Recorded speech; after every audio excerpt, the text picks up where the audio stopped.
GP do Canadá de 2026 da Fórmula 1 entregou 3 grandes respostas nos 3 primeiros colocados da corrida. A melhor corrida do ano resultou no ganho de vantagens do Kimi Antonelli em pontos em relação ao George Russell.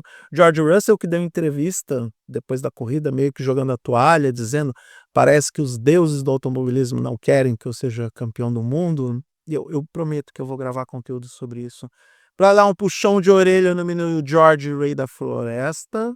George Rei da Floresta. Melhor apelido para George Russell. Mas eu quero nesse vídeo comentar como foram essas 3 grandes respostas dos 3 primeiros colocados, porque isso pode dar novos tons para o campeonato de 2026. Tanto nas performances individuais, como também por equipes.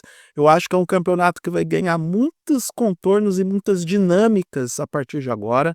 A gente vai ter mudanças, com certeza, com as alterações do regulamento, com os ajustes das equipes nos aspectos técnicos, apesar de que muitos já detectaram um sintoma preocupante, que foi o fosso entre McLaren, enquanto ainda durou em pista, Mercedes e Ferrari para o resto, com participação especial de Max Verstappen. Então, a gente tem um bloco de 7 carros andando mais à frente e os outros lá atrás. Mas eu quero começar falando do Andrea Kimi Antonelli. Ele deu uma resposta contundente ao George Russell e ao Toto Wolff. Ao Russell, porque a gente sabe muito bem que tudo o que aconteceu na corrida sprint faz parte do jogo mental e psicológico que o Russell tentou estabelecer para cima do Antonelli. É aquela coisa do: eu sou piloto mais velho, eu tenho mais tempo de casa, eu quero me estabelecer aqui e para você ganhar esse título você vai ter que passar por cima de mim. O Russell quis marcar a posição com todos aqueles movimentos na corrida sprint. Ele depois deu entrevista estufando o peito e batendo no peito, dizendo: eu tenho o direito de fazer isso. E aí depois murchou no domingo, depois que o motor dele foi para o saco. E o Antonelli mostrou que aos 19 anos ele não só tem casca, ele não só tem fibra, mas ele tem personalidade. Acho que depois de muito ver tudo o que aconteceu em décadas de campeonatos na Fórmula 1, de ler as rivalidades históricas, até mesmo de já ser um ser humano vivo e racional, quando viu aquela disputa entre Nico Rosberg e Lewis Hamilton da mesma Mercedes 10 anos atrás, que se ele abaixasse a cabeça agora, que ele não ia ter a posição dele marcada dentro da equipe e que George Russell poderia dominar todo o parquinho. Obviamente, o Andrea Kimi Antonelli não quer isso, então estabeleceu posição, venceu a corrida, jogou o carro para cima do George Russell, desafiou o piloto britânico e tem agora 43 pontos de vantagem em relação ao seu companheiro de equipe no campeonato, que ainda está começando. Ele evita falar sobre o título, mas está ali. Fez o que tinha que fazer e marcou a posição dele, inclusive para o Toto Wolff, que agora vai ter que pensar a sério sobre como lidar com essa situação dentro do box da Mercedes. Acho que o Toto Wolff vai ter que procurar um terapeuta, porque com certeza a gente está naquele... Como que eu vou dizer? A gente está testemunhando o motivo pelo qual o trauma de 2016 vai voltar na cabeça do chefe da Mercedes. Ele vai ter que procurar terapia por causa disso. Porque tudo que ele não queria é o sinal que está acontecendo. Então, a resposta do Antonelli foi emblemática também para o Toto Wolff, que vai ter que trabalhar muito bem esse ambiente dentro do paddock. Um ambiente que, na minha opinião, foi pro saco, tá? A torta de climão está mais do que assada, ela está servida e eu não sei como que serão as próximas 2 semanas de convivência entre o Russell e o Antonelli. Não estou dizendo que eles se tornaram grandes inimigos, mas pela primeira vez agora é guerra declarada entre os dois e a gente ama muito tudo isso. Eu estou achando isso maravilhoso, sensacional, porque num campeonato que prometeu ser um monólogo da Mercedes, a gente ter um protagonista e um antagonista de alguma forma dentro da própria equipe com o mesmo carro, em igualdade de condições, era o que a gente precisava. Tudo que a gente não queria era um segundo piloto covarde, e Andrea Kimi Antonelli está mostrando que não é isso. Lewis Hamilton. Lewis Hamilton também decidiu responder a algumas pessoas. Aos críticos de plantão, que diziam que ele está acabado, que ele está sendo jantado pelo Charles Leclerc, o que nesse ano não é verdade. Para um carro mais ajustado ao perfil do Hamilton, ele já está muito próximo do Leclerc na pontuação, a diferença é de apenas 3 pontos, e isso deve virar já no GP de Mônaco, para pesadelo do Leclerc, que já está reclamando no carro que não consegue ter a mesma performance, que ele não se sente seguro no carro, não se sente seguro com o sistema de frenagem.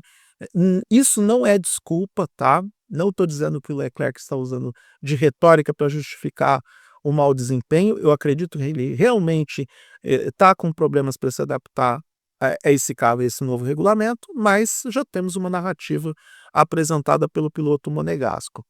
Hamilton deu resposta para a Ferrari, porque dizem nas internas que um dos segredos do Hamilton para ter essa performance em Montreal foi ele não ter utilizado os dados do túnel de vento da Ferrari, ou melhor, do simulador. Túnel de vento é outra coisa. Os dados do simulador, dizem que o Hamilton não usou os dados do simulador da Ferrari e que ele foi pelo próprio feeling, pelo próprio acerto, e aí ele está marcando um ponto, está mostrando que a Ferrari está muito atrás nessa ideia de desenvolvimento, de carro, de poder detectar os problemas do comportamento do carro. A gente já sabe que o motor Ferrari é aquele que menos entrega potência em reta da temporada, então o Hamilton tem que lidar com isso. E aí ele está apostando no sua expertise, algo que, sei lá, de repente a Mercedes deveria ter ouvido ele naquele lance do zero pod, daquele carro horroroso que a Mercedes fez e que não deu certo, e que fez com que o Hamilton acabasse saindo da equipe porque ele não era ouvido. Deu resposta também para aqueles que entendem que o Hamilton deve se aposentar, que ele estaria preparando o anúncio de aposentadoria em Silverstone. Ele não só foi vocal sobre isso, dizendo que ele não passa isso pela cabeça dele, como ele mostrou em pista que sim, se ele tivesse um carro melhor, ele talvez estaria batendo roda com o Andrea Kimi Antonelli. Já pensou o Hamilton com essa Mercedes? Já pensou? Nunca saberemos porque é o Antonelli que está lá, mas seria um exercício interessante para a gente fazer nas próximas 2 semanas. Pensar que o Hamilton, sim, poderia estar barbarizando com essa Mercedes, que é a melhor do grid. E o Max Verstappen também deu algumas respostas. Respostas principalmente para a galera da Red Bull que está pensando em manter ele na equipe. Porque a terceira posição do Verstappen no GP do Canadá pode parecer um fracasso, principalmente para aqueles fãs mais exacerbados que ainda ficam alimentando esse lance da rivalidade com Hamilton, que os dois se odeiam, que Abu Dhabi 2021 nunca será esquecido, de fato nunca será. E os dois estavam ali conversando normalmente depois que a corrida terminou, levantaram o Antonelli no colo e tudo mais.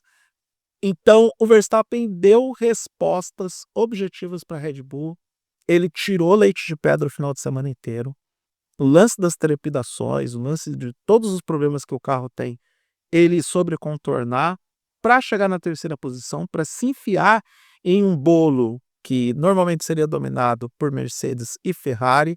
Eu estou falando dessas duas equipes porque McLaren tropeça nas próprias pernas, alterna entre um final de semana competente e um final de semana onde os dois carros apresentam problemas de alguma forma, e a gente tem a Red Bull como quarta força, apenas com o Verstappen. Não que o Rajard tenha feito uma corrida ruim, ele teve problemas durante a corrida, mas o que o Verstappen faz é algo acima do que o carro consegue entregar.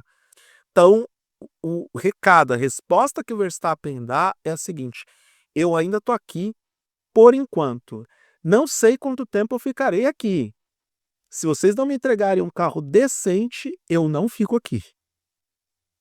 E a gente concluiu a quinta etapa do Mundial, lembrando que esse campeonato é mais curto, por conta dos problemas lá no Oriente Médio, serão 22 etapas, e 25% do campeonato já foi, e a cláusula de performance que o Verstappen pode ativar, ela deve ser ativada no final de julho.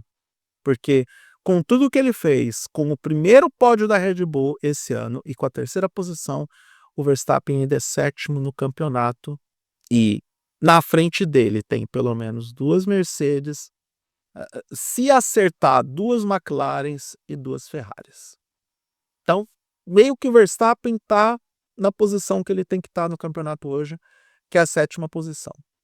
E 7ª posição não garante que ele cumpra com a cláusula de performance. Ele vai acabar com a liberdade de poder escolher para onde ele quer ir, e equipes interessadas nele não faltam.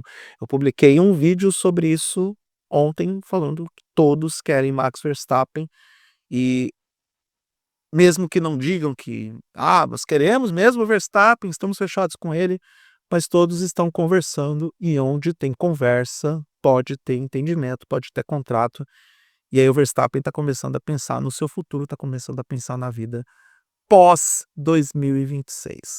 Essas são as 3 grandes respostas que o GP do Canadá nos oferece. Eu prometo gravar um vídeo opinando sobre os vencedores e perdedores do GP do Canadá de 2026. Uma excelente corrida que vai dar muito pano para manga nos próximos dias, até porque a gente vai ter que esperar 2 semanas pelo GP de Mônaco, já que o GP de Mônaco mudou de data, em 2026. Se você gostou do que viu nesse vídeo, gosta de opinião sobre esportes a motor, sobre esportes em geral, mais esportes a motor, mais ainda sobre Fórmula 1, se inscreva no canal, dê o like, compartilhe o conteúdo. Se inscrever nesse canal significa que você vai receber mais. A cada inscrito, eu vou entregar mais um vídeo. E assim a gente segue com esses conteúdos entregues para vocês. Eu sou Eduardo Moreira, agradeço a atenção até aqui, agradeço pela audiência, um grande abraço para todo mundo e até a próxima.